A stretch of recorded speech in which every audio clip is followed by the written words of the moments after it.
to taking care of everything. Gabby's laptop. I don't know. I don't see. There's Jim. Now he's on. Okay. Seth, are you on YouTube yet? We should be right there in about 5 seconds. It's there. It says it's streaming live. Yep, it is there. So we're good to go, Carrie. Okay, so it's 7:09, so let's go ahead and call this meeting to order. This is the meeting of the Poolesville Commissioners, June 15th, 2020. Seth, do you want to go ahead and do a roll call? Yes. We have Jerry Kolobakowski present, Valerie Dickerson, Martin Radigan, Jim Brown, and Commission President Carrie Cook. Is Jim with us? His name's here at least. Town attorney. Hey, you can see Town me? Can you attorney hear me? Jay Gallo. Let me know if you got me. We can see Oh, you. there he is. I mean, we Okay, can great. hear you. All right, we're all here now. Wonderful. Let's go ahead and I'll lead us in the Pledge of Allegiance tonight. I pledge allegiance To the flag of the United States of America and to the republic for which it stands, one nation, one nation, under God, under God, indivisible, with and liberty and indivisible, justice. with for all. liberty and justice for all. Thank you. Tonight we have public hearing for two ordinances, Ordinance 213 and Ordinance 214. And Seth, do you need me to go ahead and read the opening first? Yes, please. All right, so Town of Poolesville opening statement, June 15th, 2020, ordinance number 213. Good evening. This is a public hearing on proposed ordinance number 213. The proposed ordinance is to amend the zoning code of the Town of Poolesville by adding a new subsection K to section 13, general provisions for the purpose of setting forth regulations for 24-hour businesses. The file for this public hearing contains the following exhibits. 1, proposed ordinance number 213. 2, notice of public hearing. 3, copy of the June 1st and June 8th, 2020 issues of the Frederick News Post containing the notice of public hearing. 4, copy of the news flash on the town's website. Public comments will be permitted by persons contacting Town Hall by 4 p.m. on Friday, June 12th, to receive further information on how to be able to testify via electronic format as advertised in the Frederick News Post on June 1st and June 8th, 2020, and on the Town of Poolesville website at www.poolesvillemd.gov. Written testimony was also accepted and needed to be received by 4 p.m. on Friday, May 15th.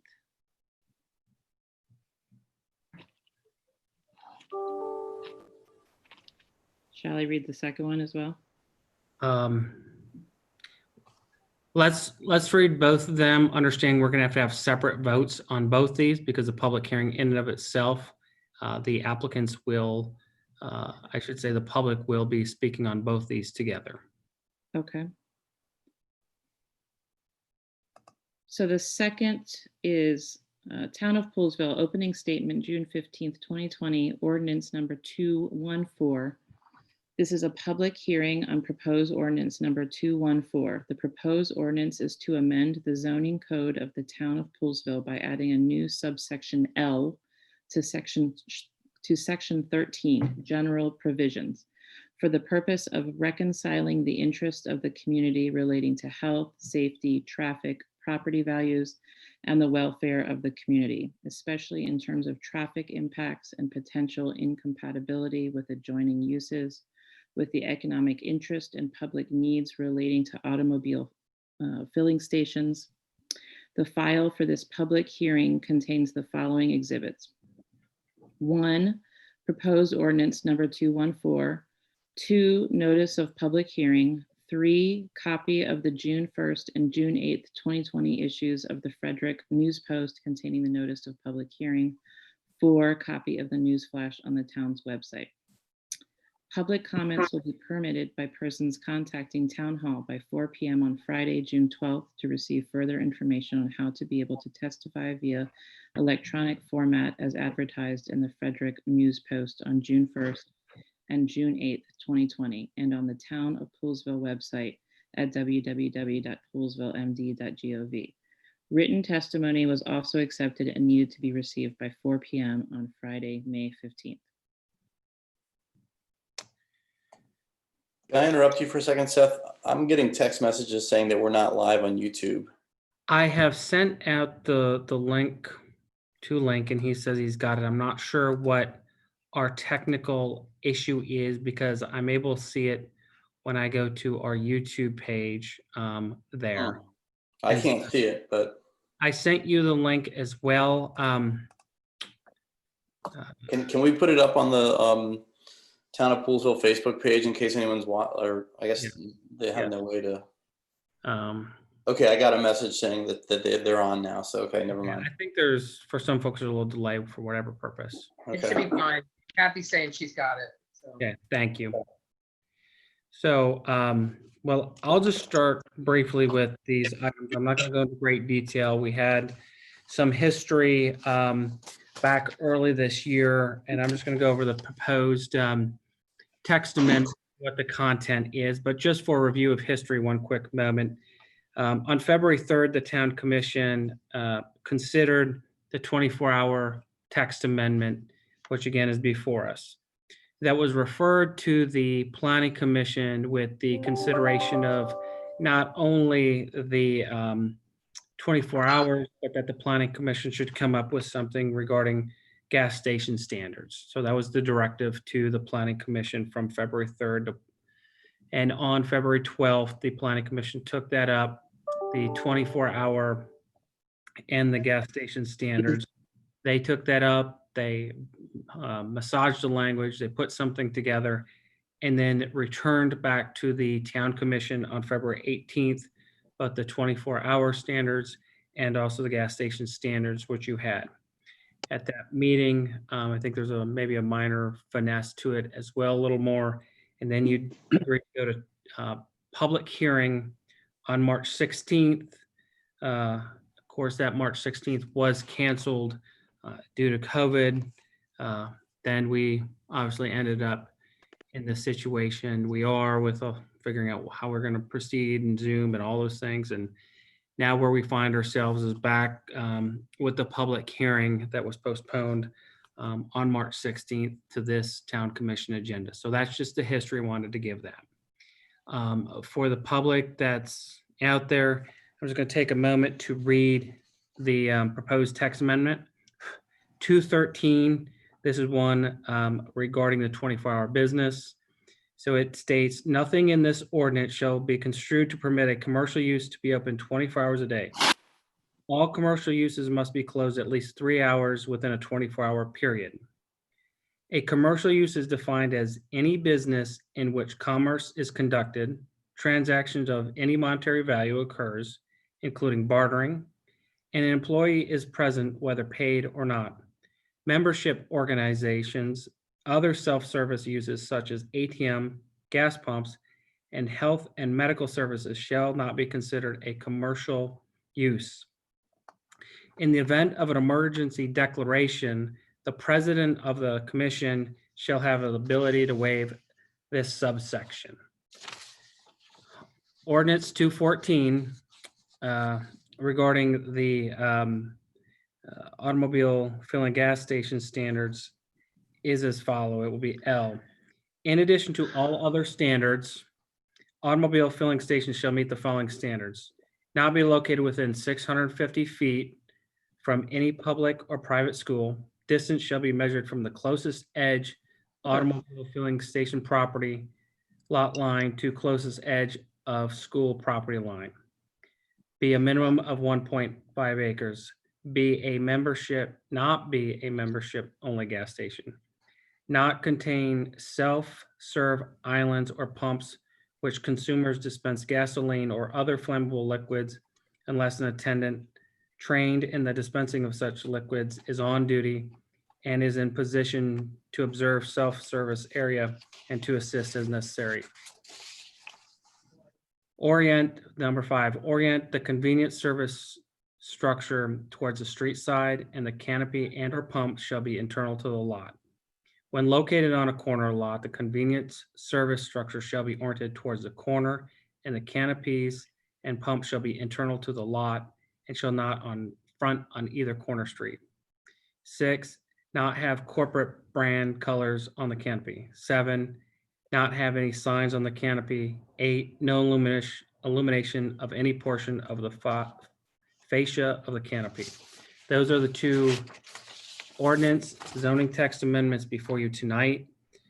If there's any questions, I can take those from the commission, but I don't really have a lot more than that to report because on their face value, the ordinance stand on their own. Okay, and I believe our town attorney wanted to speak now. Yes, Madam President, if I could, I want to talk about the structure of how the hearing is going to occur, both for the commissioners and for the public. So tonight is public comment. If you have a comment on these 2 ordinances, you can make them both at the same time. You'll have one time to speak, and that's going to be right after I finish talking will be a public hearing. On the agenda, if you looked at it, there's a line for public comment that is for items that are other than these 2. So if you have something you want to say, the time to say it is now during the hearing. The commissioners, as typical, this is the time for the public to say what they want to say. So it shouldn't be an interaction or a debate that kind of sidetracks things. It shouldn't be a question and answer session. If they've had questions or answers, they should get them offline. You should hear what they have to say and note that as well. The town manager is going to keep time. We'd ask everybody to keep their comments to 3 minutes if they can, be succinct, be brief, and he'll interrupt when it's time. As far as after the public hearing goes, it's my recommendation, what we normally do, although it's not required, we normally do not vote on the proposal tonight. We usually let the comments sink in, and then you schedule it for the next meeting or a following meeting when you actually deliberate and vote on it at that time. And so I would suggest, though you're not required, you hold your deliberations unless you have specific things that you wanted to highlight that you heard at the public hearing, and hold them for when you actually get to the voting session. Any questions for me? Okay. I don't think so. I'm happy with that process. It sounds like most everyone is. And it looks like we have our first public commenters. So Beth, can I just add? yeah. Uh-oh, you're Martin. not muted. You muted yourself. Ask real quick. How are we going to handle all the testimonies we got via the town page email? Well, I mean, that will go in as part of the record. Okay, you're not going to read them or anything? No, I mean, we I have guess it'll take a long 42 time. comments, and that doesn't include the prior ones from Okay. earlier this year. So procedurally, I brought in the applicants so they could, or the property owners of this, just, you know, they obviously wanted to be on the agenda for this topic. And so they're here. You might want to hear from them and then maybe go through, we may hear from them, take them back out. And if you have any follow-up questions, we can bring them in after the citizens' comments. So the property owners, citizens, and if you have any follow-up questions, just to clarify for the record so we can deliberate next meeting, that may be the way to handle it. Okay. Sounds good. So who do we have with us first? We have Stacy Silber and Jay Donegan. All right, welcome. Thank you so Good much. evening. And Seth, just one administrative thing. Mike Gopi is also here. He's in the waiting room. If you could just let him as well.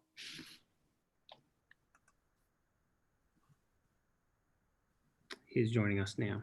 Great. And in terms of process-wise, I'm going to be the one who speaks, but Mike and Jay have deferred some of their time to me. So I might be a little bit longer, but I'll keep it as brief as I can. So for the record, my name is Stacy Silber. Good evening, Chair Cook and members of the Commission and Town Manager Rivard. These are difficult times, and I hope you and your families are well. We appreciate the opportunity to speak this evening. I'm here tonight on behalf of Jay Donegan, who owns a Target Investment Zone commercial property on the corner of Fisher and Wooten Avenues. With me here again is Jay and my colleague Mike Goki. As many of you know, through Jay's leadership and dedication to the town over the last 10 years, he has brought CVS and other key retailers to the community. The Donegan Company formally submitted its concept plan for a 7-Eleven and convenience market and a gas station. While that project is not before you, in some ways it is. The proposed ordinances are specifically and arbitrarily targeted at Jay's property, thereby eliminating Jay's project before the Board of Zoning Appeals and the public can rightfully review Jay's plans. Mr. Donegan wants to work with the town, but the ordinances have painted him into a corner. Thus, we respectfully submit that the town should reject and deny the proposed anti-gas station and anti-24-hour ordinances. There are 3 reasons you should deny the ordinances. First, they are unnecessary. They are unfair.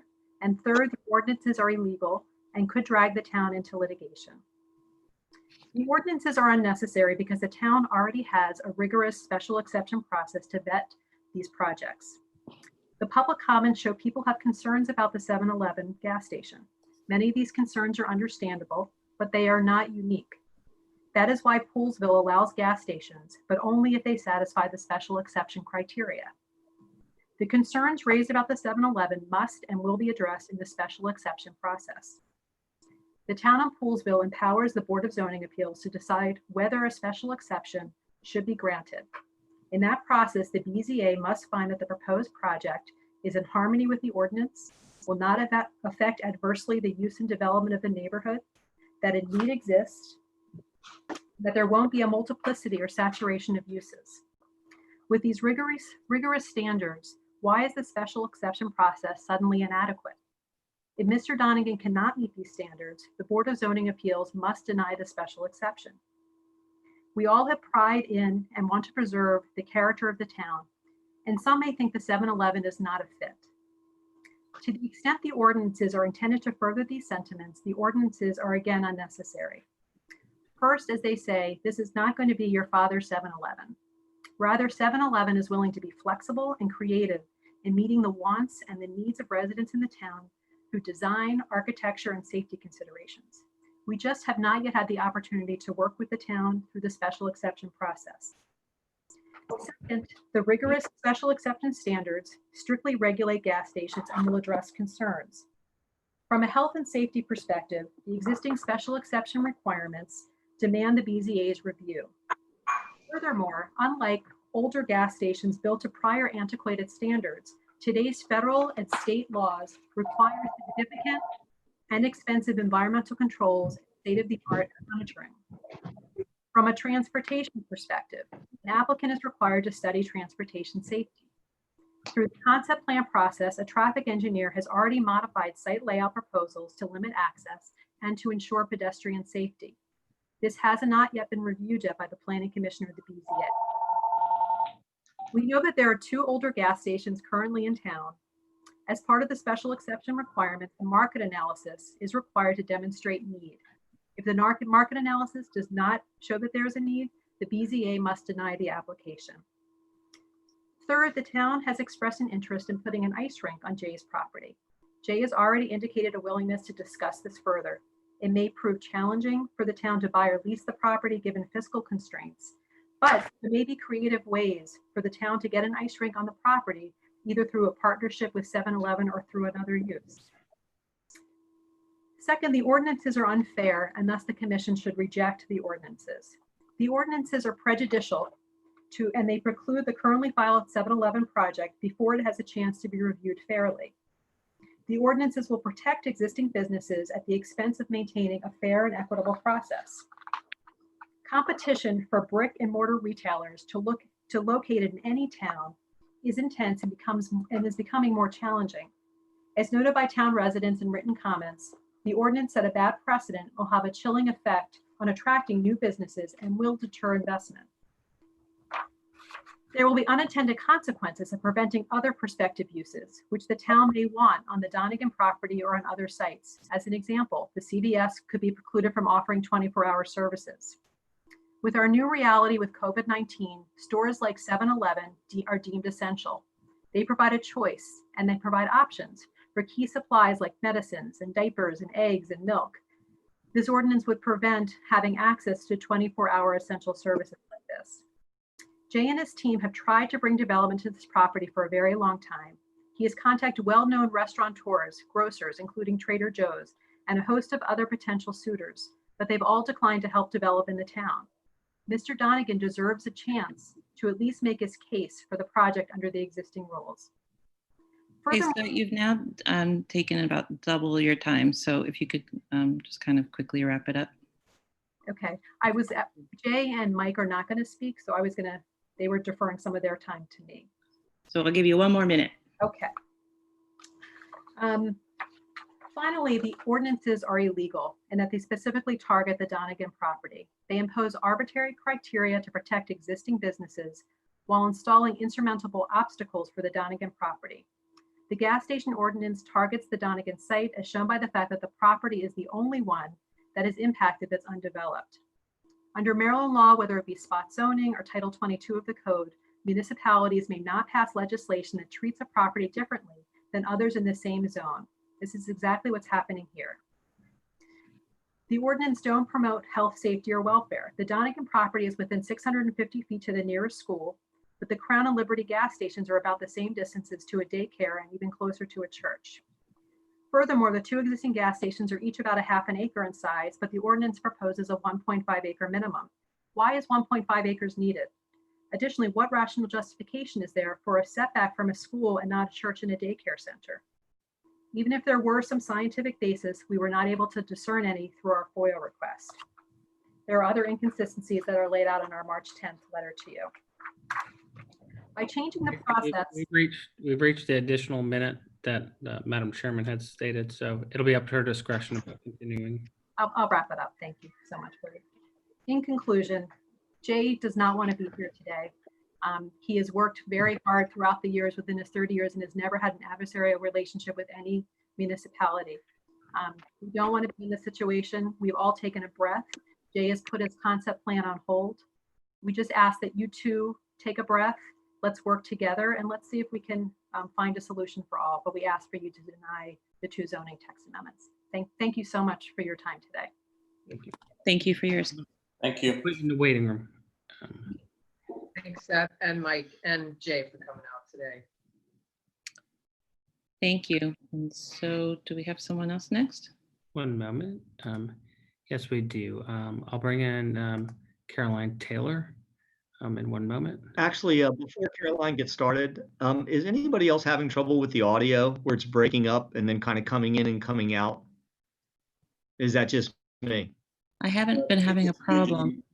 And there's some kind of weird loop, like you won't move for like 10 seconds, and then you'll like do this like really fast, like it's catching up. Yeah.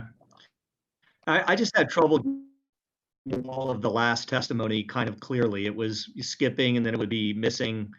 And then it would get catch back up again, like you said, Martin. So I'm hoping I got all that, but Yeah, I Okay. think it's just. I just want to make sure. Is that just me? Jim, Yeah. do you want to sign back out and sign back in? Just maybe your connection. Is anybody else having the same problem? Because I could do it otherwise. I No, I didn't have that problem. I'm not having that problem, no. I Do you would want- try. Do you want to try and sign out and come back in? Exit the meeting and rejoin? We can go with it. Okay. You're just guys, everybody's skipping along. I think it's pretty terrible audio and hit or miss video. And I just want to know if anybody else has got the same thing going on. No, it's just you. All right. I think it's too important an issue to me or to have other people not understand what every single person says all the way down the line. So are we certain it's just me? Martin, Yeah, it works fine for me, and you can. I think it's too every single person says all the way down the line. So Yeah, you can always go back and watch it on YouTube too if you missed any of it. But yeah, it works good for me. Works good for me. okay, Not a problem. keep going. I'm going to admit Caroline Taylor now. And I'll set the clock here in a moment when she gets in. All right.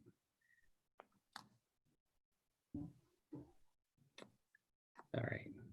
Carrie, I believe she's, Oh, okay, Caroline, you have 3 minutes of fame here. Okay, I'll be brief and thank you and appreciate the time. With regard to ordinances 213, 214, I'm here to testify on behalf of Montgomery Countryside Alliance and our members and supporters within the town of Poolesville to recommend passage of both of those ordinances. I heard the last testimony from the applicant for a specific use, but my reading of these ordinances is that they are broadly applicable throughout the town. And while there may be a catalyst for the discussion with regard to proximity to sensitive uses such as schools, or the need to limit hours for the neighboring community, I do not believe a case could be made that there's anything illegal about the way these ordinances are structured. Moreover, this question has been asked and answered at the, let's see, it was upheld by the court, the Special Court of Appeals in Maryland in 2018 with the gas station that was proposed in Kensington. The court cited adverse health effects to the community. And I would argue that this, at least one of the ordinances is aimed to protecting sensitive uses such as schools. The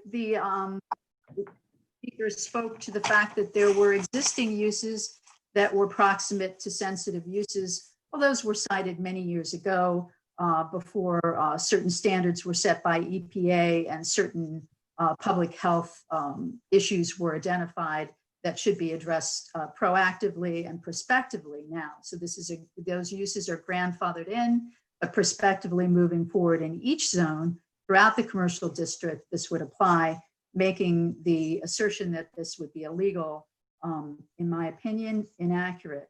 As to being unnecessary, I don't know that I need to address that. If your primary goal as commissioners is to protect the health, safety, welfare of your citizens, of course, an action like this is necessary. This is your job. This is what you do. There are people that live near commercial areas that deserve to be protected. This property owner is not stripped of the use and future use of the property. There will be uses that will meet the zoning requirements and ordinances of the town, and there will be uses that will not. I think I have heard that many would like to work with the property owner to find something that will work for them and work for the community. So again, in sum, I support those two ordinances on behalf of MCA. Finally, there were, I don't know whether this is my 15 seconds of fame that I can say two other things. Madam President, can I address two other things that are on your agenda? Well, it was a 3-minute, by the way. yeah, I think that would need to be during our public comments. Okay, I'm sorry. All right. Is that correct? That is all. Would you like to come in under public comment for those other items? Well, I would, I just didn't know if I have to wait till what, I just wanted to make it and run. If you want to speak on those items, we can bring you in at public comment, which probably might be, maybe 10 minutes, depending on how things go. Okay, so it's not like I have to wait another hour. No, I don't think. Okay, I'm sorry. That's all then for now. Thank you. All right, thank you. Thanks, And Caroline. now that Jim mentioned all of the issues, they're occurring with everyone now.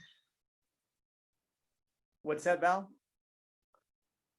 I said What was now that? the issues are occurring with Carrie, with Caroline, just so you guys know. All right. Still good here. Was Caroline breaking up to you, Martin? No, I heard everything. I mean, I not heard here either. All right. Came in clear. I So, can hear it. It's just Nothing was breaking up for me either. Carrie's freezing a little, Seth's freezing a little, but you I'm just going- see it in the motion. Sure. I'm going to bring in Dennis Conley. He requested to be speak at the meeting. His audio is still connecting. We'll give him a moment. All right. All Hi, right. Dennis. Thanks for joining us and see you. Hey, thank you, Carrie. 3 minutes to go ahead and give us your public comment tonight. Thanks. Sure. Dennis Conley, 17007 Hillard Street. I am not in favor of ordinances 213 and 214. The courts have ruled, and there's precedent case of Dobbins versus the City of Los Angeles, that when a property owner's rights have been infringed subsequent to their presenting what Jay Donegan has in the form of a concept plan, that which was previously permitted, the court considers that, and in fact, that court ruled in favor of the property owners, stating, I quote, unwarranted and arbitrary interference with constitutional rights to carry on a lawful business. I'm concerned about this, in part on that. I'm also concerned because I think this creates a precedent. The precedent is that a property owner proposed something and the town has responded with a zoning ordinance or a proposed zoning ordinance. And I don't like that precedent. I think it's far better. And in fact, that's the purpose of the Planning Commission, to set forward, and the Board of Zoning Appeals, and the commissioners, to set forward zoning regulations that all can abide by. Changing them as we go, I think, is a very dangerous precedent and opens ourselves not only to litigation, but other similar kind of events going forward. And I consider it to be ill-advised. And I, again, state, simply that I'm not in favor of ordinance 213 and 214. And Jack, if you'd like the U.S. Supreme Court citations, I'd be happy to give them to you. That's all I have. Thank you. All right, thank you. Thank you. Thanks, Dennis. It opens ourselves. We have Tom Kettler would like to speak on this topic as well.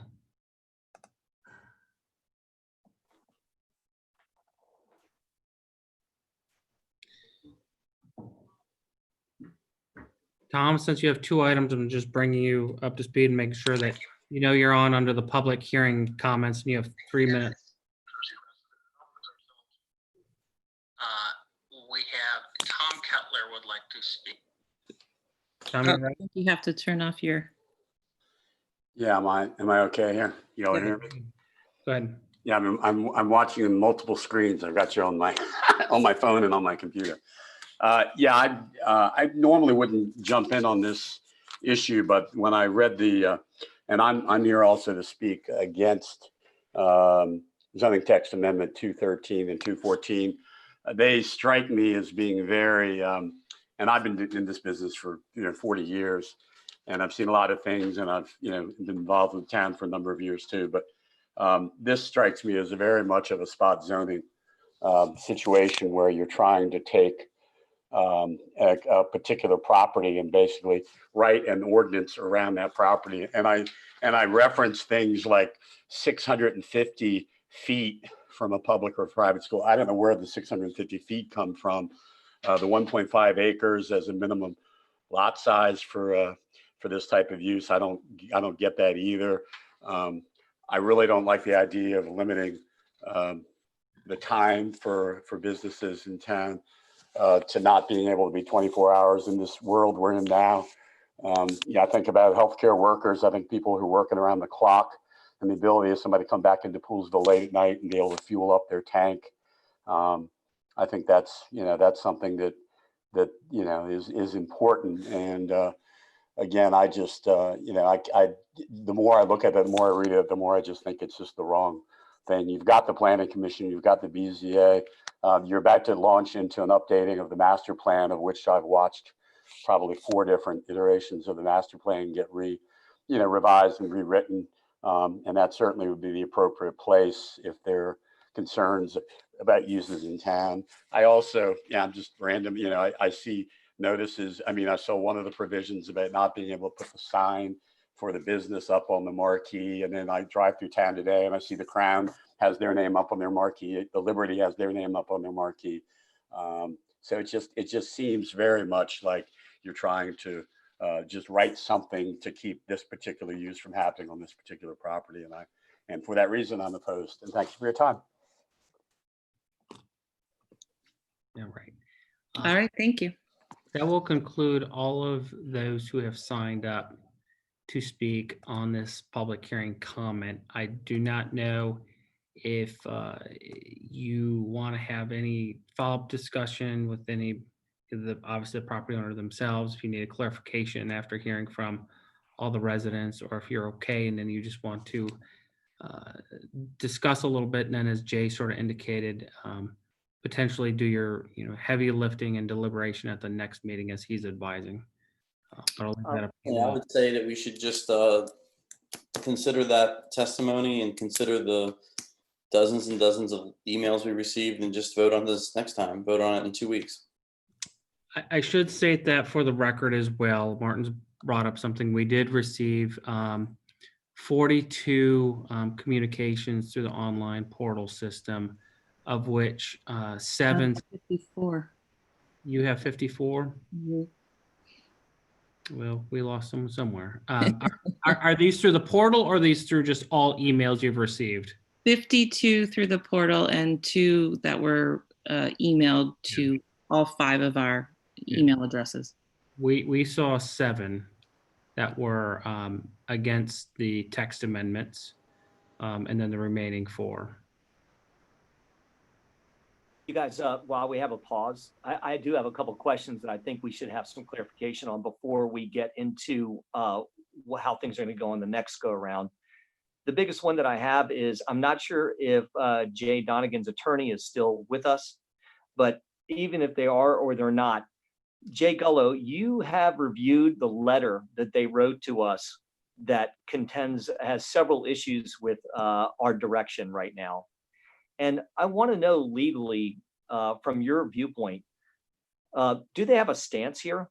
And is there a position that we are putting ourselves in, as per Dennis, potentially as per Tom, to 2 veteran Poolsville watchers and people that pay attention to these things? I have legitimate concerns. We will talk about it more at the next meeting. I also want to talk about the next meeting in a minute. But tell me, Jay, she read some very specific parts of that letter out that talked about what we were doing and how it is affecting them, and also to our process, which also involves the BZA and how things are presented. Can you give us your opinion on that? Well, Commissioner, I'm going to sidestep you on most of this. And I hope you can hear me, because you're breaking up a little bit. But the proper forum for me to kind of give you the legal guidance on this would be in a closed session for legal. And I think that if you have any concerns, we should be dealing with that as a group, and we should schedule a session to do that. In general, the process that Poolsville follows is not related to the hearing, related to zoning text, is not that different than other places. However, in this situation, the way it comes up is the commissioners normally see a need and they come up with different zoning ideas. They send it to the planning commission to kind of vet through. Under the statute, they're supposed to do that and have a comment back to the commissioners. And then the commissioners have a hearing and take action. The planning commission in the past in your town, sometimes, and they have the expertise, comes up with their own ideas, and they pitch it to the commissioners saying, we think this would be a good idea. Of course, the commissioners, you are free to say, we're not even going to do anything with it. We're not going to introduce an ordinance at all. In the current situation, I think Seth gave you some of the background about how you got where you are. And so you're at the tail end of the process. As far as the things that are said by the public and public comment, it would really be irresponsible to discuss our side and our strategy and our thoughts in that in public session. You need to be advised of that in private so that you can make the best decisions you can based on the legalities. Jay, and keeping that, I just see, I think it's been great that we've had so much public input, but my concern is, and Seth, you can speak to this too, has the public seen the letter that was written to us by Jay Donegan or Jay Donegan's attorney advising us of their position? And or has the only word gone out that there's just discussion about this, do you want a gas station or not? I'm just concerned that the public hasn't received a well-rounded picture of this. I can't say I'm in favor or not in favor of a gas station or 7-Eleven or whatever.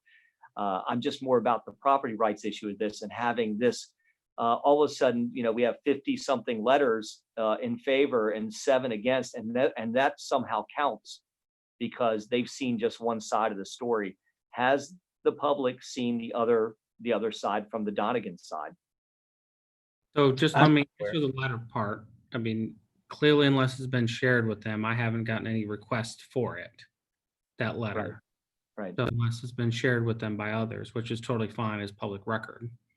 I do not know what the public's seen. I'm just concerned that we're going to be, and we can talk about this more either in closed session, which I request that we do. I also request that we don't do it on Zoom, that we actually do it in person, and we wait till we can do it in person. It's too big an issue to be dealing with technical glitches and not being able to see each other. I think that that's I think that we have to pay close attention to that. And I also think that we've put this out to the public in kind of a one-sided fashion. I'd like to also get more input from more residents too, because I hear them on the letters. I share some of their same concerns, but I'm also very concerned about the legality of where we're headed. Okay, well, I mean, I disagree. I don't think there was any one-sided process. I Well, do think Carrie, that has the we letter that went was ahead and distributed from the followed Donegan? Jay's advice to deliberate and move to a vote at our next meeting. I did want to just say quickly, though, I mean, I don't think that we shouldn't even state all of the emails that we got over the last 2 days. We received roughly 54 total emails on these 2 ordinances. I think there might have even been a couple more that came in after the time. And I just quickly tallied them. And for ordinance 213, there were 50 emailed public comments specifically 47 of them in support, 1 against, and 2 just kind of general comments without a declaration either way. For ordinance 214, there were 49 for the ordinance and 3 against. So, I mean.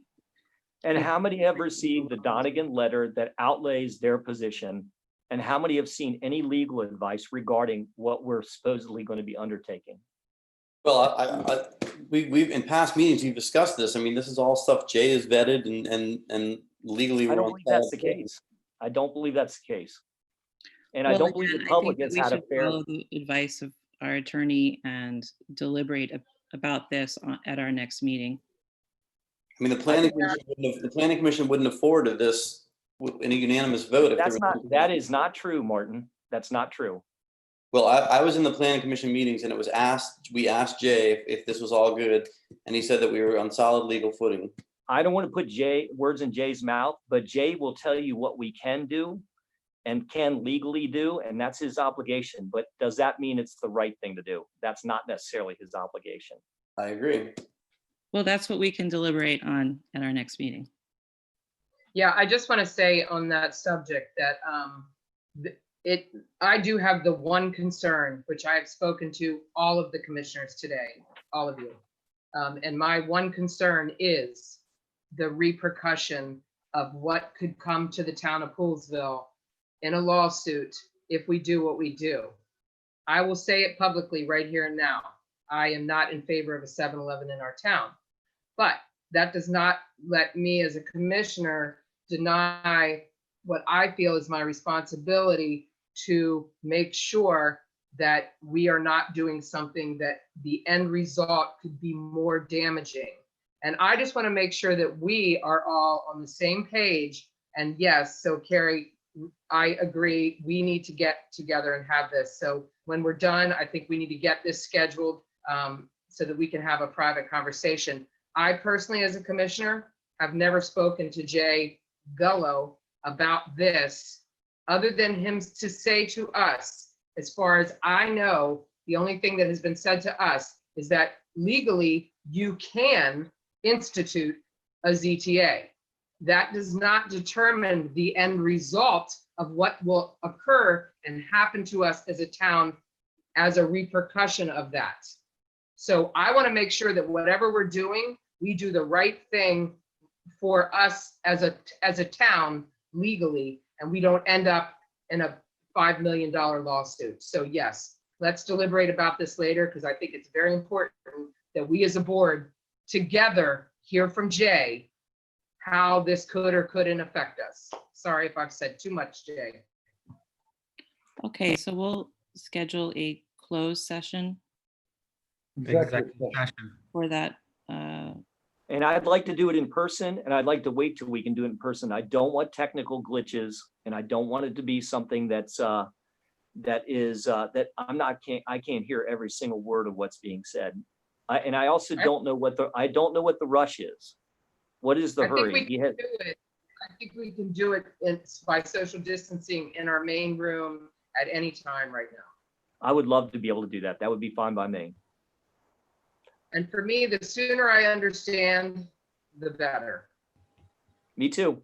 I'm just trying to protect the town. I have no opinion on the 7-Eleven itself whatsoever. And of course, we want to be making decisions not based on what could happen, not based on any kind of legal pressure. Well, I've been involved in the town when the town got sued because we made bad decisions, and it was not pleasant. And you don't want to be involved with that. But we also don't want to make any decisions on any policies based on any kind of, legal pressure. Yeah, I just want to be what we're informed. about. And I want to be informed. I want to be informed in person with all of you by our attorney. So I think that's important because that hasn't happened. So what I'm hearing is you'd like sort of a special time to sit in executive session and deliberate and discuss with, shouldn't say deliberate, but discuss with Jay and hear from Jay on this item. So you want me to set up some sort of special meeting? Work with, Yeah. Thank you. Yeah, sometime in the next, 7 days or so. okay, Well, I won't be back for 7 days, so it can't be until next week at the soonest, the earliest. Should we just put this on the books now? I think so. Jay, what's your availability? You have a Board of Zoning Appeals hearing on the 24th already. So I will be there that night at 7 o'clock already. If that night doesn't suit, Tuesday the 23rd would suit. And I'm hearing Valerie won't be back on the 22nd. So the 23rd, 24th, I have a conflict on the 25th. And then that puts us into the following week. Jay, 24th. you're not able to do the 26th anywhere that Friday morning or anything? Oh, I thought we were talking about evenings. If we're talking about daytimes. Well, let me catch the any crew. I of mean, those days. the 23rd and 24th really are kind of, actually should say the 24th and 25th are a little conflicted for me, just to let you know, but I mean, The 26th would work for me if that would work for others. I'd rather do the 24th if we could. Sorry, Seth. I don't know what your All right. conflict is, but How about the 23rd? Can anybody do that? I can do the Mike. 23rd. We don't Val? have our next council meeting until the 6th of July. That's the other Yeah. thing. So it's an Val. extra week because we're at the end of the month. 23rd. Val can do the 23rd. Let's do the evening of the 23rd. Does that work for you, Seth?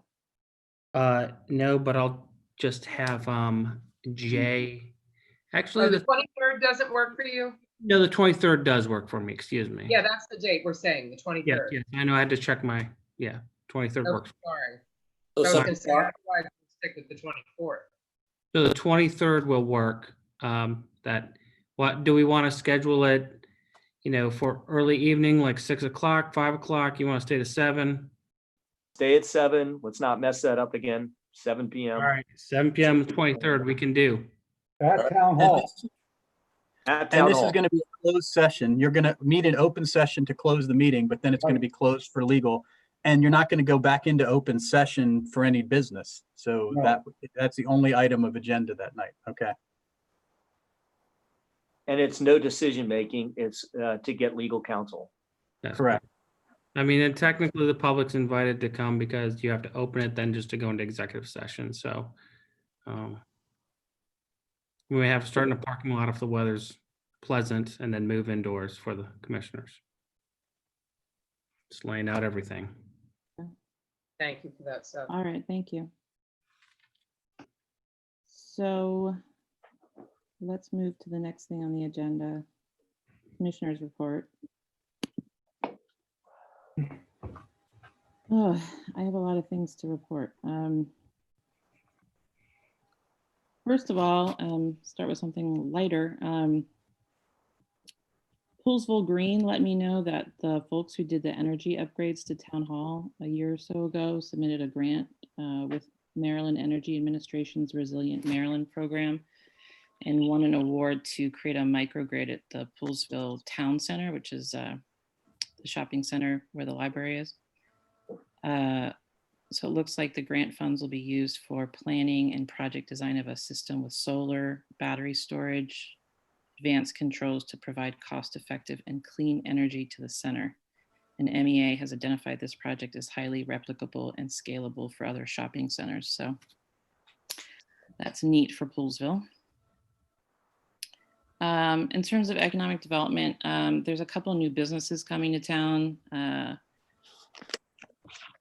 We've mentioned them before, but I think it's good to mention them again. Locals Market, that will be in the beautiful historic home next to the old town hall. It's going to be a restaurant, bakery, market with local foods, outdoor area for music, featuring various artists. They're working on putting together a promotional video about their business, but also really about Poolsville and about the region, about fair access and the food desert that we're in, even though we're surrounded by the agricultural reserve. So it's a neat project. They're hoping to open their bakery, the bakery portion of their business by July 1st. There's also the Healthy Hub that's going in the space where Bob's Bikes used to be. It's going to be run by a Poolsville resident, Kaylee Perno, who has another shop in the Kentlands, and they'll be specializing in smoothies and juices. And they've met a few snags, but they're hoping to open at the end of this month. So that's also exciting. For my COVID report, it looks like perhaps the county will be moving to phase 2 this week. I guess we'll just have to wait and see. I'll let our town manager speak to most of the issues related to COVID in his report. We do have 27 cases in the 20837 zip code. And we've hovered there at that cumulative number for the last 2 weeks. So hopefully that's a good sign. I gave the number 27 at the last commissioners meeting that we had. So, and then of course, the last thing I wanted to, I just wanted to comment on the events of this past Friday. Of course, there was this, I think monumental is probably a good word for it, event that occurred Friday night, the Black Lives Matter March for Justice here in Poolsville. And the march itself was amazing, extremely peaceful, well organized. Everyone was wearing masks, following guidelines as best as possible. I don't know if there is any accurate totals of the amount of people that attended, probably upwards of 400. I had been having a particularly bad day on Friday, and the youth and the clergy organizers of the event had asked me to speak. I was feeling a lot of anxiety about that, honestly, because of the color of my own skin, and I didn't even end up getting to speak because the sun was setting and people were already starting to leave. But I also had a resident tell me that I shouldn't speak because of my station as a public figure. And when I told her that I believe that's actually the very reason that you elect people to speak to the community, that same person asked me, well, which community would you be speaking to? So our community, Poolsville, still has a lot of work to do. Bigotry is still alive and well. But the good news is that the organizers really found a way to shine some light on the issues of the day, made us all think, and they're continuing to find ways to have more conversations and bring us closer to eliminating all of our own implicit biases. At the rally, folks spoke about, let's forget about worrying about who or what is racist. Instead, let's focus on all of us being anti-racist. And I really liked that message because it puts us all on the same team. So we're all sort of fighting systematic racism together. And one of the signs I saw at the march that really hit me said, it's not a white against Black thing, it's a everybody against racism thing. So I really liked that message. There's a lot of ideas coming out of this event. And I think as the weeks and months go on, probably a lot of these ideas are probably going to be coming our way. One thing that was suggested to me is diversity training for town hall, for commissioners and for staff. Folks want to see some sort of community conversations happening, whether that involves the town or not. A town sanctioned committee is another idea that's been proposed to me and maybe to others on this board. Sometimes that kind of comes in the form of like a diversity council I've seen on other, with other municipalities. There's a petition going around for the removal of a Confederate statue at White's Ferry, even for renaming of the boat itself, which are all tricky issues, obviously, since that's a private property. Also, folks are talking about the fact that there are several communities that were built by emancipated slaves that are historically Black and are just outside of the town limits, and thus not a part of the town and with no right to vote in town elections. More tricky issues. Another thing that was suggested to me is putting a historical plaque across the street from Poolesville Presbyterian Church to commemorate the lynching of George Peck in 1880 on that site.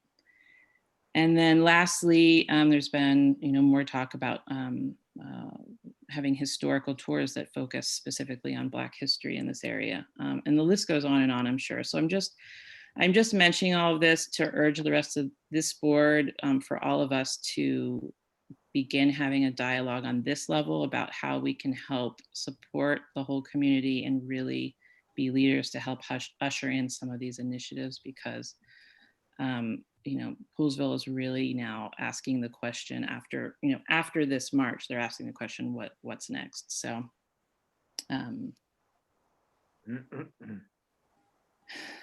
that's all I have.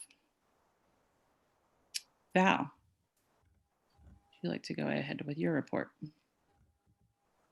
So, yeah, let me just say good evening to everybody, and I'll reiterate what Carrie said.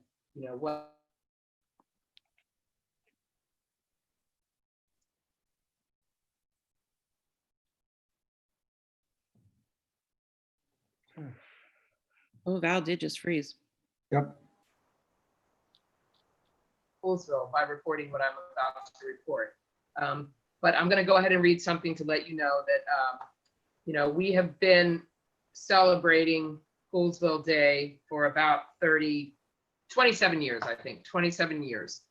And this year we're going to be celebrating the legacy of Poolesville Day, sadly enough. The Poolesville Day Committee has continued to work and plan through COVID-19 and the pandemic, but it soon became clear that a number of factors would preclude us from once again celebrating the day together as we have for the past 27 years. The county executive has only moved to stage 1 with limited openings for businesses. Stage 3, when large, public gatherings would be allowed, appears to be months away, and there is no clear date for its implementation. Although I did hear today that we're going to phase 2 on Friday. I don't think that changes this scenario. Further, the sponsors of a number of large public activities and events have announced that they will not be going forward this year. As you know, 4th of July has been canceled, sponsored by the fire department, and they have canceled their events. The town has canceled, prudently canceled its summer camps and Friday on the Commons activities. The Montgomery County Agricultural Fair just announced that it will not make a decision until July 7th, a luxury that we do not have waiting any longer to make that decision. Even major sports leagues like baseball and football have announced and reduced schedules with no audiences. There's even a question of whether Montgomery County Schools will open for its fall session. This uncertainty not only gives us pause due to potential safety concerns, but also because many activities and services that make up Poolesville Day, like signing up bands to play, getting food vendors to commit, requiring months of advanced planning and commitments, and asking our volunteers to put themselves at risk. Given all of this uncertainty and our desire to ensure that we can hold an event that is safe and as robust in its vendors and activities as we can make it, we have sorrowfully concluded we must cancel this year's event. We would still like to continue the legacy of Poolsville Day by nominating a grand marshal, which we'll be putting something out shortly, the traditional head of our parade, and a person who represents the best of our town. You'll be able to go to the Poolsville Day website and submit your nominations. All submissions should be submitted and into us by July 31st. So again, you know, the Poolsville Day Committee regrets to have to make this announcement. I, being a liaison for that committee, have sat in on, you know, the meetings recently, and it was literally torture for those guys to have to make this decision. Nobody wanted to make it, so sad to report that news. Val, just specifically, you're saying the Poolsville Day is canceled this year, and that decision was made by the Poolsville Day Committee. Is that what you're saying? Yep. Okay. I am delivering the message from the Poolsville Day Committee. As the liaison, that is the message that they will be putting out, and it will be put out onto the Town of Poolsville page. Our actual Facebook page. You know, I'm not exactly sure that's the decision of that group to make, but if that's the way that it's gone about, I guess that's it. I think the decision to have it or not to have it is not necessarily 100% in their purview, I would think, but I'm sure you represented us as best you can on it. I did.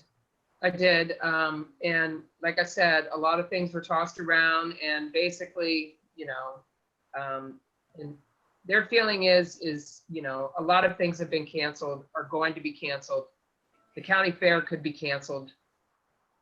You know, why would we risk our having an event of less magnitude that has been so outstanding for so many years? It would be an injustice to the event and to the you know, the people who are involved in planning it.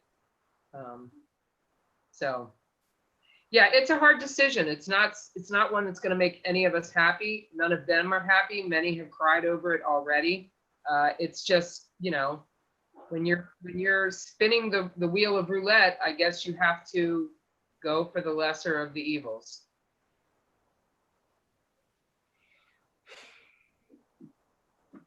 Good work. Disappointing.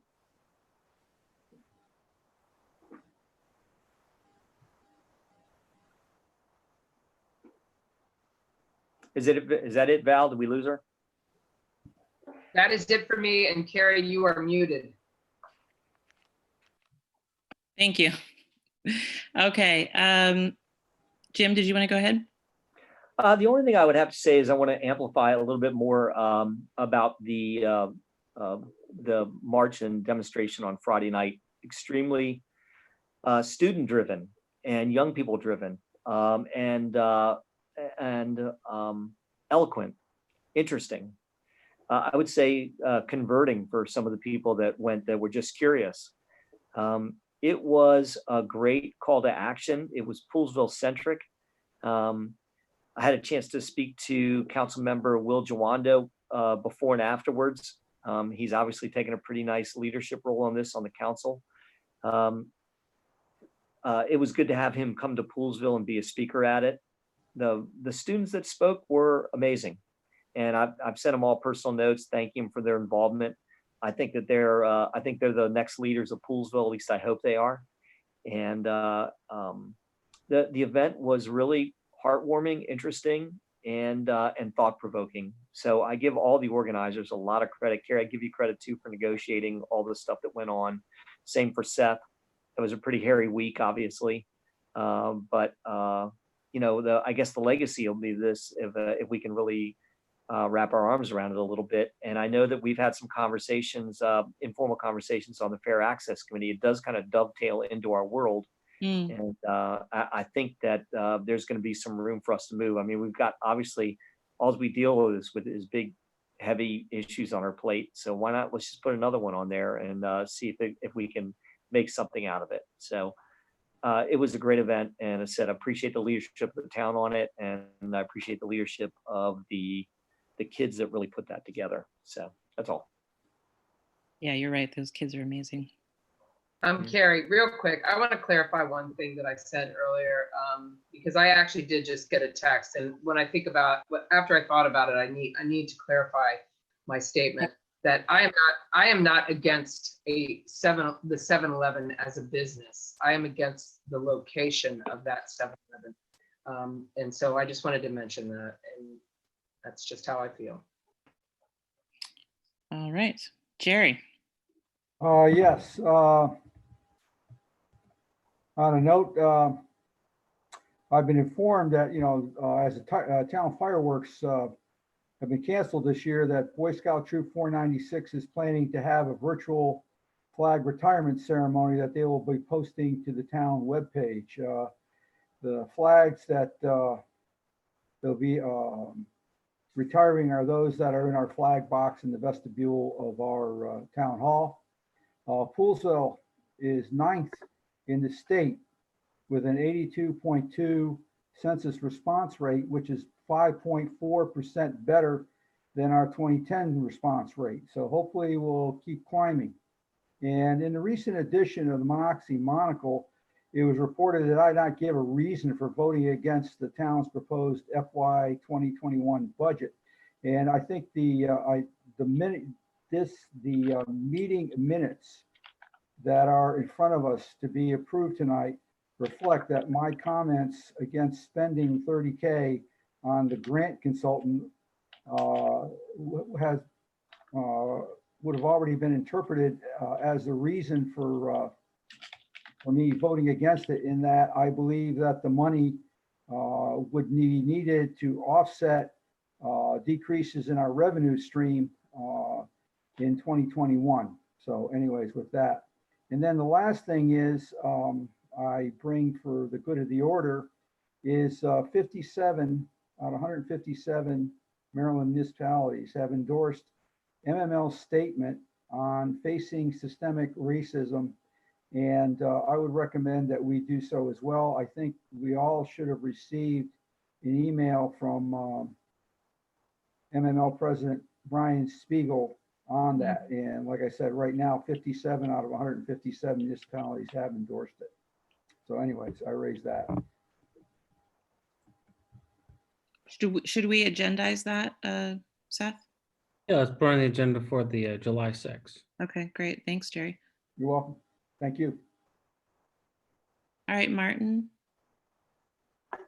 Yeah, so I just got a couple quick things. I was contacted probably a month or so ago by a woman at Washingtonian Magazine who was writing an article about a drive like that you can make, and it's sort of built around McKee Beschers during the sunflowers.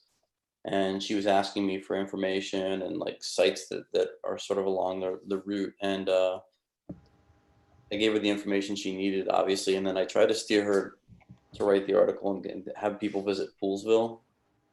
I gave her a bunch of restaurants. I gave her the Clava Farm Store, just sort of trying to plug all the businesses here. And I don't know which, if any, she'll use. I do think she's using at least the farm store. I don't know the others, but hopefully that'll be coming out in the June or July issue. And, maybe we'll get a few extra people in town because of that. So that's a good thing.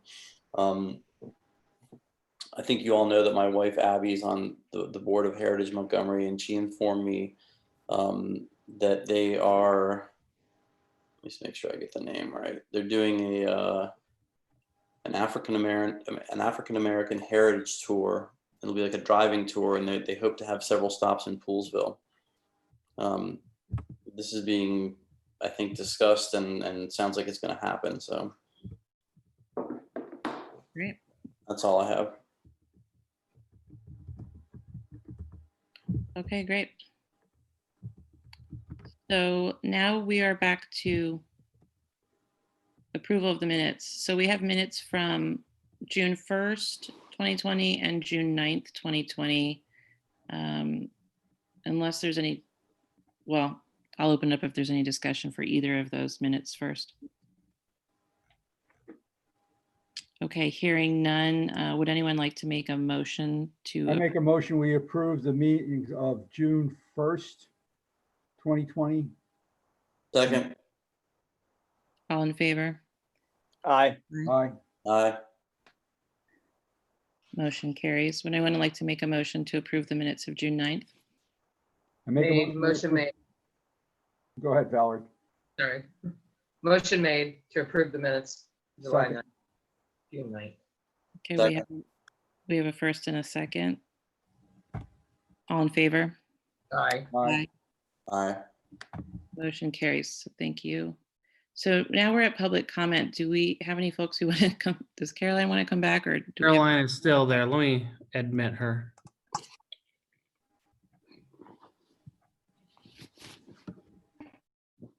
Hi, Caroline. We're- Yeah. Hello. Hi there. Thanks for coming back. Okay, first of all, I just wanted to thank the commissioners for the very strong and poignant statement that they issued last week with regard to their stance against bigotry and racism. It was a very strong statement, much appreciated. My daughter was one of the organizers of the march, and as others have said, it was just an amazing event and really, I think, brought the community together in a very meaningful way with action to follow. And then the next is that I serve or have served on the county's executive appointed Zero Waste Task Force with a number of others, including Lauren Greenberger from Sugarloaf Citizens Association. The goal of that group was entitled Aiming for Zero Waste. And in that vein, I would caution the commissioners in their actions with regard to the beauty spot to make sure that it is still functional. And in fact, it has expanded opportunities. I completely understand that backup beepers that are too loud or lights that are poorly aimed should be addressed. But any further limitations there, I think, fly in the face of what we're trying to do, and that is limit the amount of trash that ends up in the incinerator and thus in our air. So historically, that site has been very important, not only for keeping trash out of the incinerator and off the roadsides, but also, believe it or not, especially in these times of needs, historically, it was a place where people could find things they need that were set aside. You know, and particularly lean times here in my home, we found a number of toys and things there. I mean, it's an amazing asset that I think properly managed in order to avoid, you know, sound and light objections from nearby neighbors, I think can continue to do so. And I would hope the commissioners support that. And that is all I have. Absolutely. Thanks, Caroline. Agreed. Thank you very much.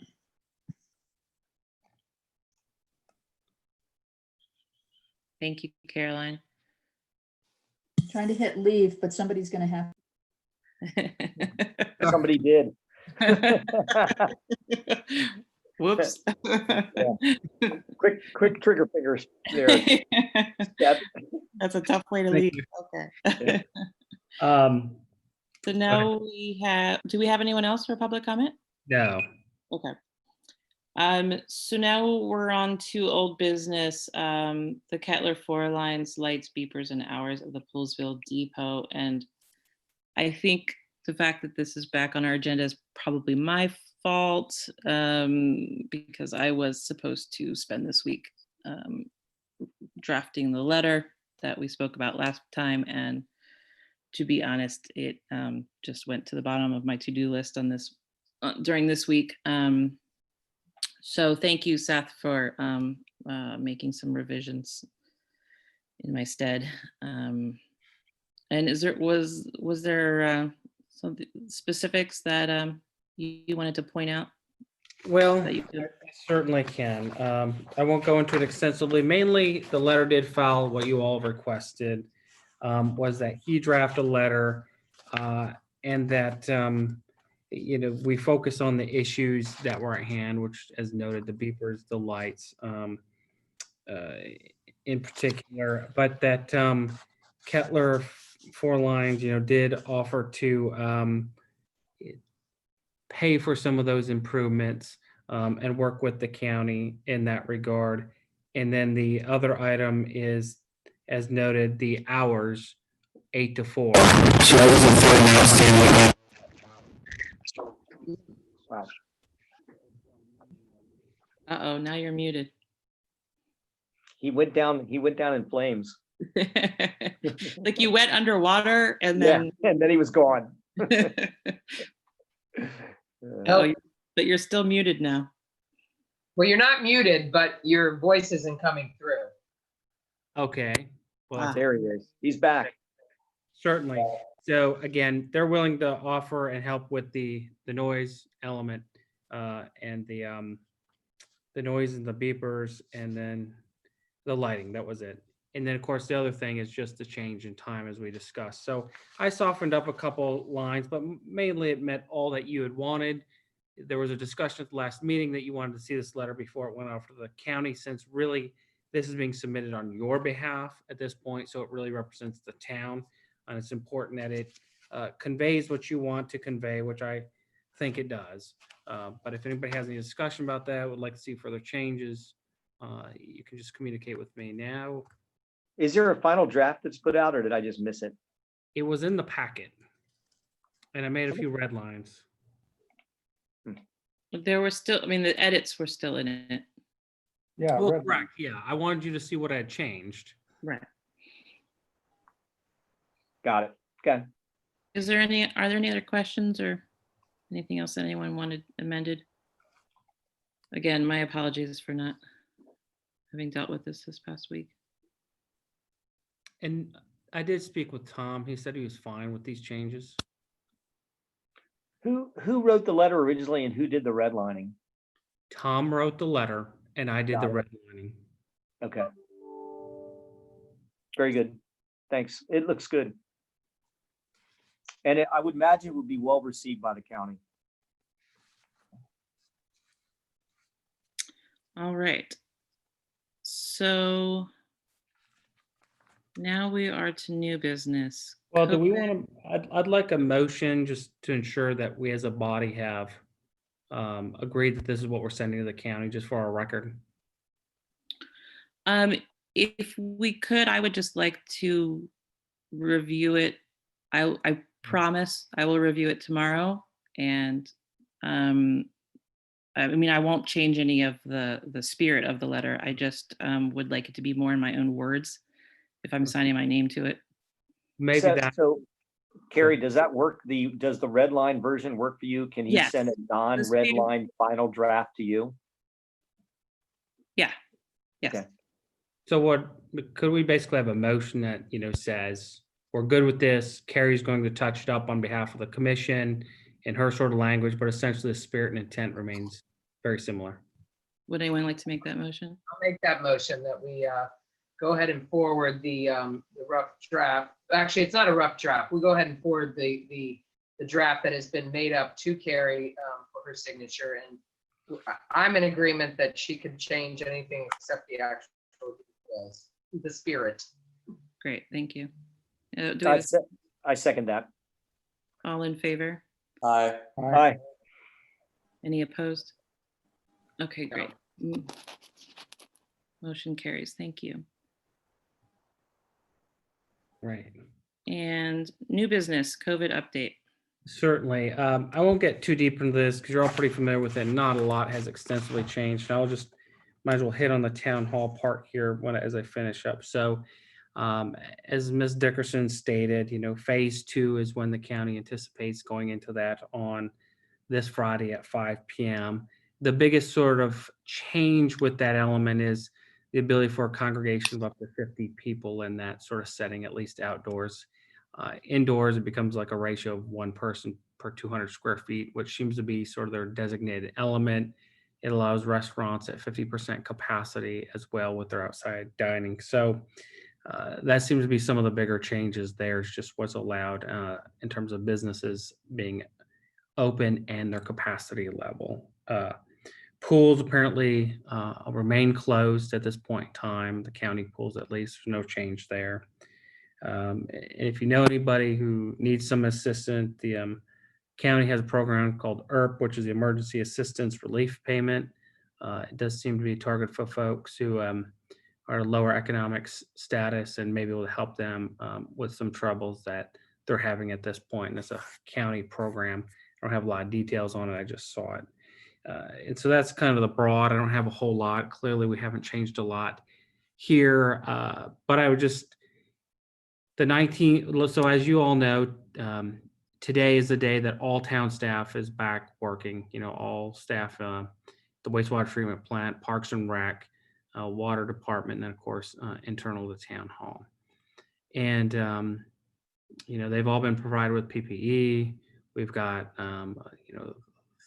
thermometers for them so that, they can be checked in the morning, at least, in the public works element. There's one for wastewater treatment plant. There's one for Preston's crew in the Parks and Rec. So they're supposed to be checked in the morning. And anybody who hits a temperature of 100, my policy has been we'd pay their copay, and then they can go to their doctor and be ruled in and out, whatever they have. The doctor may say you clearly don't have COVID, come in, maybe got allergies, maybe got something else, but that's sort of the path I've chosen to take. Now, of course, that crew has, sort of working together. They have sort of some of their protocols down there. But as you know, we still have an open town hall. Town hall is scheduled to be open this Friday. But, we already know how we're operating town hall. I don't need to go through that. We'd have to implement some procedures that might be implementable and might not be with cleaning supplies. And I'm essentially saying that we may want to just keep town hall closed through like July 31st and go from there unless something changes pretty significantly. But again, unless anybody tells me, citizen services are suffering, I don't see a real need because of the way we're handling business. So that's kind of my proposal at this point. And Seth, that's just to clarify, closed to people coming into town hall, but town hall is wide open for business and currently serving the public through carry out, right? Yeah, absolutely. We're getting home permits out, deck permits out, pool permits, all sort of zoning use permits. Normal timeframes. Normal timeframes, all that. Utility bills are Great. getting paid, those sort of things. In that Cool. regard. Keep up the good work. All right, thank you. Mhm. That really concludes really my COVID. What's that? So it all sounds good to me. I mean, it sounds like you got a good handle on this. I appreciate that. And Seth, tell us, give us an update again on the parks and park usage. Sure. Basically, all the parks are totally open with the exception of the restrooms. So they're all open in that regard for use by the public. Again, you'll see the signs at the play equipment that essentially say you play at your own risk. They're not cleaned, but they are open for use. How about the reservation system for field use? All sports are gone for Sure, the most part correct. anyway, so we don't have any heavy usage requirements right now. We may need to think about that a little bit. I mean, we're able to take we can't rent out the fields. We couldn't rent out the fields or the pavilions because the way, you can't have more than 10. So by the time you get coaches, parents, kids at a field, you're gonna have more than 10.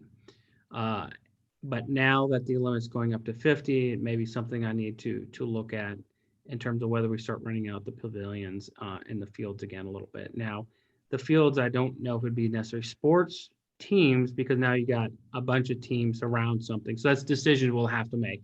Maybe individual fields in a park, but not all. I don't think you have to worry about sports teams. I don't think there are any playing. I don't think so either, but I'm being clear while we're on the record. How about just a lot of signage, Mhm. letting people know, because I would imagine the pavilions, et cetera, with signage could be used. What signage do we have now? Is it Well, just- No, go ahead. the only signage we have is really around the play equipment, particularly sort of like the, I kind of call it toddler, equipment, all the stuff you climb on, play on, not necessarily the other stuff, but that's where the signs are at. Not so much the pavilions and other things, but again, it looks like we're going to be going up to 50, but I don't know when the county executive intends to speak. I mean, it's scheduled for that, but Okay. Any Well, other questions for Seth? Okay, great. Thank you, Seth. I have a question, two questions. One, county roads.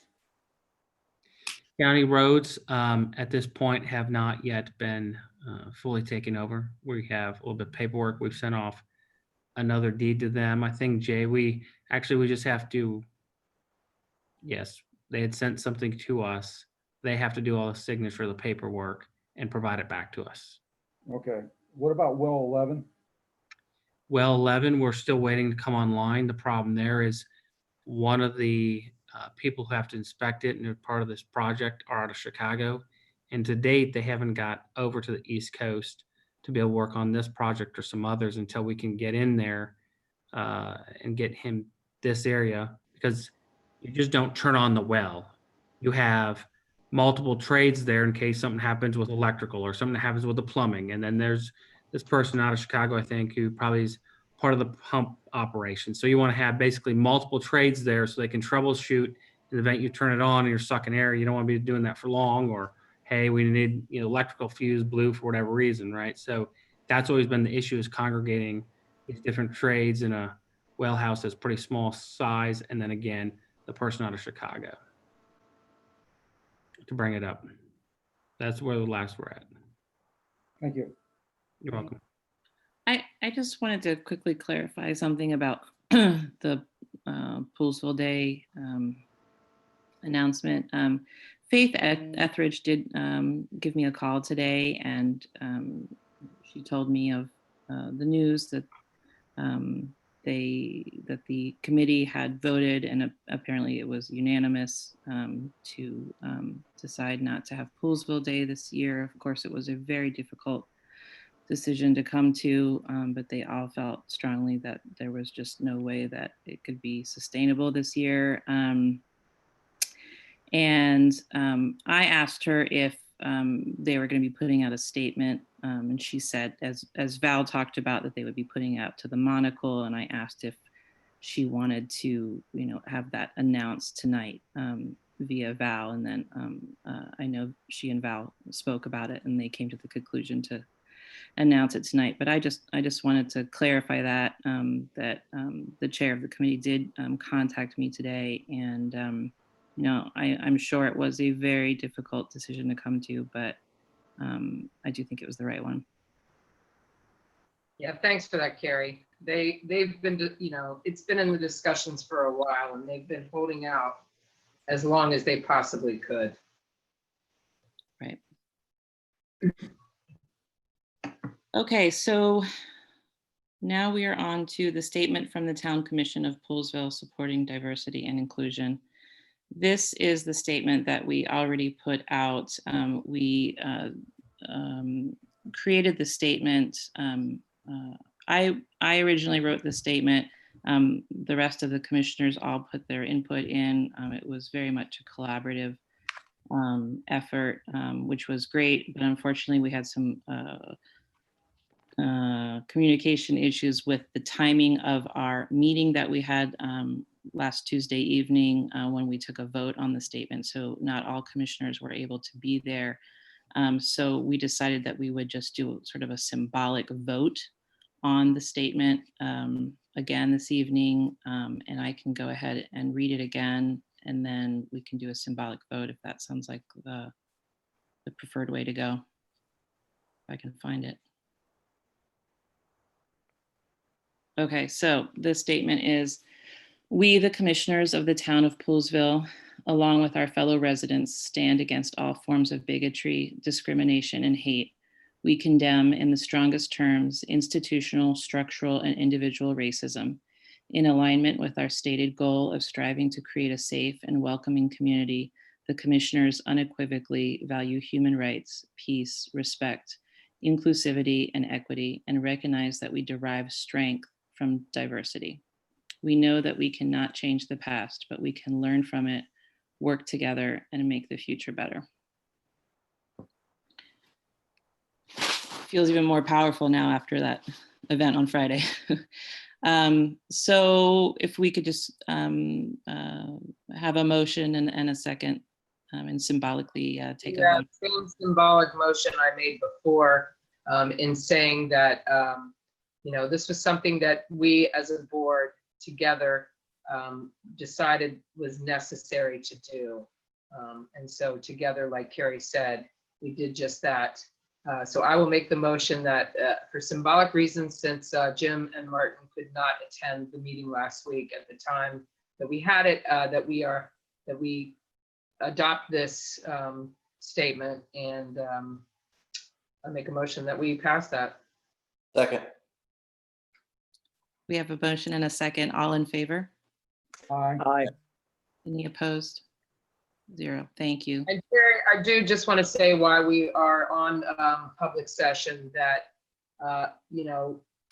2 Saturdays ago, and interestingly enough, I find it's interesting that I was probably one of the few commissioners that got reached out to.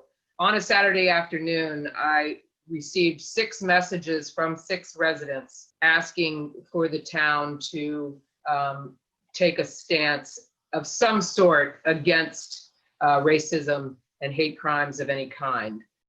So I want to make sure that everyone knows that I did exactly what we should have done and reached out to all the commissioners 2 Saturdays ago, and together we came up with, and it wasn't because we were forced to do it by a resident.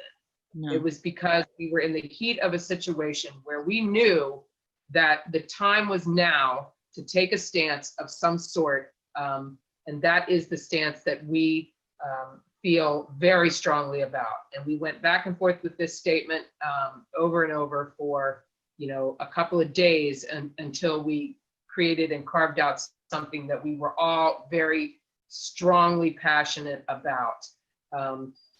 Jim, Jerry, Martin, myself, and Carrie all had input into the writing of this in detail. So, everybody threw some stuff out and we cut and pasted, and we made exactly what we felt was important to our community and standing strong as a community and welcoming everyone to our community without, haste or hatred. So thank you to all of you for that, and Seth as well for your Saturday involvement. Yes, I keep telling Seth I'm going to try not to text him, try not to email him on the weekend. So far it hasn't worked, but I'm really gonna try. Okay, so Seth, do you have more? Let me just go under town manager report. There's a couple things just to make you aware of. Of course, we have Friday on the Commons, which you've already tacitly stated that, they're essentially off unless something can really happen. July 10th was supposed to be just beachy. The June 24th was the wind down in the park. And again, doesn't look like even in phase 2, you'll have enough congregation to make that happen. But if something were to change and we think it was safe, we would plan on the spot. But again, those do not seem likely to happen this year. Pickleball courts, the nets are in town. They're in our possession. They finally were delivered. Possibly by the end of this week, the actual nets will be up. But activity is taking place down there, and the activity is being played. So just let you know the actual proper nets are around in town. So just excitement about that. If you haven't heard, the winery that's been discussed at the course, so to speak, the grape crushing facility really is what it was. There's an RFP that's been let on that, and specifically they call it a conference, convention center, clubhouse, community center is what they're doing. But there will still be a focus on viticulture, the viticulture there, so hospitality, marketing, and culinary arts. So it'll have sort of those incubator training elements to it. So and with a strong emphasis on sort of vineyard educational approach, uses, activity, and how to grow that and what to do with it and how to process. It seems to be a strong element of that. So that's the RFP. They expect construction in 2021. So I want to keep you familiar or apprised of that so that you know. HUR, that's the Highway User Revenue Funds. That is surprisingly staying stable into this budget. That was the notice we received. We don't have the cash in hand, so you can't really count on that, but they intend to fund this not only at last year's level, but a small increase as well, relatively modest increase. So that's good because we accounted for a sizable loss in that. But again, we'll see where the year takes us. June meetings that just happened. The Planning Commission met on June 10th. They have a recommendation of the allocation plan coming to you. We'll have that on in a July meeting. And then they also dealt with the Kettler fence that's recommended from the Planning Commission to the BZA. So it'll be on the BZA's agenda, and the BZA meets on the 24th, and they'll be discussing the Romero fence and Kettler. Parks and Rec met as well. They sort of dealt with some of the bike racks, the discussion of the ice rink, and then also the naming of the streets and parks using historical figures. So they would like to update that list, add some names to that as well. And then sort of finally in July, Parks and Rec will meet on July 1 to finalize sort of the bike racks and some of the naming of streets, parks, and updating that list. Tentatively, there's a July 15th Planning Commission meeting that could be scheduled. So, and of course, your next meeting is July 6th. That wraps up my town manager's report. If you got any questions, I can take those. I have a question in that when I was on the governor's staff conference call last Friday, Scott Hancock said that there was going to be a decrease in HUR. Now, is that for what you were talking about for FY20 or for FY21? Because he said basically no one's traveling, and so gas tax receipts are down along with something else. So I'm just curious. Well, I would have anticipated the same, Jerry, but they have us. I mean, this is the sheet and the link they sent out. I can send you. Okay. I like it. Yeah. It does have the FY21 higher than Okay. FY20. So Good. I'm a little stunned as well, but you know, we'll see though. Of course, the year's not over, and you know, if something happens midship, I'm sure they could always change, but. All right. Thank you. You're welcome. Hey, Seth, one quick question. Where do we stand on the crosswalk signs? The crosswalk signs, well, essentially it goes back to the fact that we haven't had enough staff in place to install those. We now do. So I know the first priority was just kind of take care of general maintenance around the community. We've got a lot of tall grasses in places, some around our ponds that need to be trimmed. You know, the general edges of all of our parks and vicinities have gone shaggy. So I know that's what we're going to start with. And there's kind of a list of smaller things, but we definitely want to get onto that as well here before long. So all the supplies are down at the shop. It's just a matter of fact having the staff in place to install that. Thank you. You're welcome. Thanks. You're welcome. Does anyone have any committee reports? Martin? Aside, The Planning Commission finally met again last Wednesday. Seth's also on my thunder here. Water allocation, the Kettler variance. A couple things he didn't mention. Donegan came in and wanted a 1-year extension on his allocation, and we granted that. So he's good through 12/31/21. And we discussed swimming pool setbacks. And I think Seth is drawing up a proposal that's going to address that. Seth, do you want to talk about that at all, or is it Just take premature? a quick minute. It doesn't seem terribly exciting because in some ways it's not, but the problem is we have accessory standards, which are really, really low in terms of you can be 3 feet off the property line with a pool.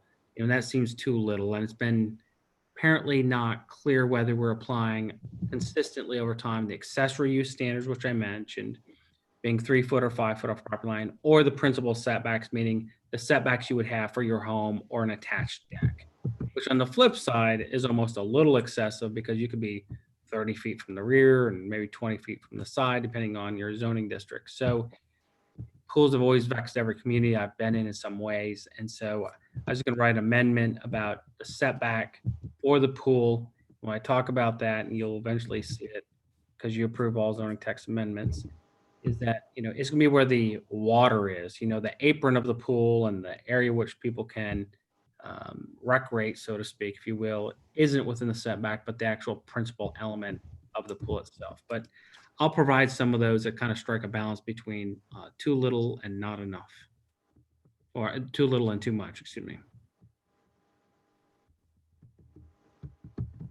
Jim, do you have any fair access report? No, we postponed last week. Said the only real addition I'd make is that I think we are going to have some sort of avenue for working with local leaders to expand potentially on the ideas that were generated during the march, and it's a natural move for us, I think. Also, as of now, we're obviously still funded in the Montgomery County budget for a new school, and we're working on other avenues. So our job definitely is going to be able to keep that funding in place. Great. Good job. Keep up the good work on that. Although it means a wall behind my back fence. I'm not going to make any comments about building walls, my friend. No, that was not the insinuation, my friend. Jerry, do you want to say anything about the end of the school year? No, nothing, other than the fact that we created and gave certificates of appreciation to retiring teachers and staff members at Poolsville Elementary, Poolsville High School, and John Poole Middle School. And that I need to learn how to spell Otis. Other than that, Yeah, that's retiring, is that right? Otis is retiring, is that right? yeah, Otis Whedon, yeah. Yeah. He's retiring, and Sharon's a good Sharon Zagoda Gillespie's retiring. Is it Maria Toman? Yeah. At the middle school, and at the high school, Joy McIntyre. Hmm.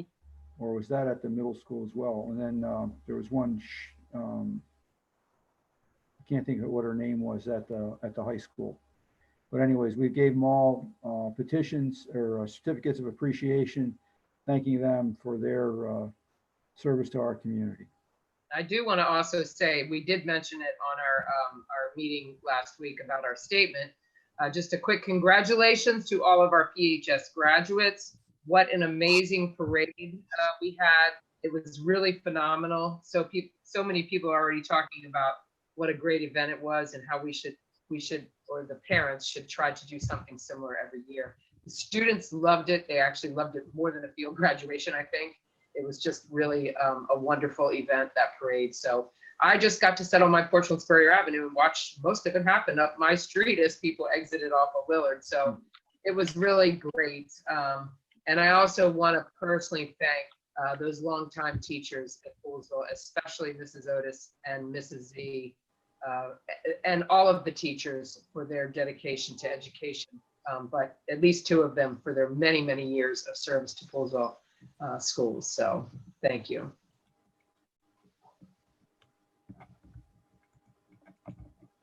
So I just was going to quickly talk about Parks Board. They're moving right along with the bike rack project. In fact, hopefully they will move to send that. Does that get sent to the commissioners or just to staff because it's already in the budget? It's in the budget at Okay. some level, and so it's. So hopefully they will just vote to move that to direct staff to carry it out in July. But Kara, they did discuss waiting until a year from now to kind of see where the budget falls out a little bit. Some of them, I thought it was part of the discussion, but anyway. That's true. That's true. You're right. So perhaps there'll be more discussion about what's going to happen with the bike rack project in July. Doug was reelected as chair. Doug McKinney was reelected as chair, and Jeff McIntyre was reelected as the vice chair. We went over the, as Seth really already talked about, we went over the rules of per the code for naming parks and streets in the town. As we do have a proposal before us to name a road after a member of the Sugarland community. Mr. William F. Taylor is who has been proposed to us, who also happens to be Skip Etheridge's great grandfather. So hopefully that will be on the next agenda as well. And if they do vote on that, is that something that then will come to the commissioners? I'm not sure what the process is for that. I think that would come to the commissioners, the road Okay. name. Yes. I love that idea, by the way. Yeah, I think it's especially timely now. Yep. Good. So I think we are done. Do I have a motion to adjourn? So moved. Second? I'll second that. All in favor? Aye. Aye. All right. All right, motion All carries. closed session. Thank See you you on all. third. Thank you, everybody. Thank you.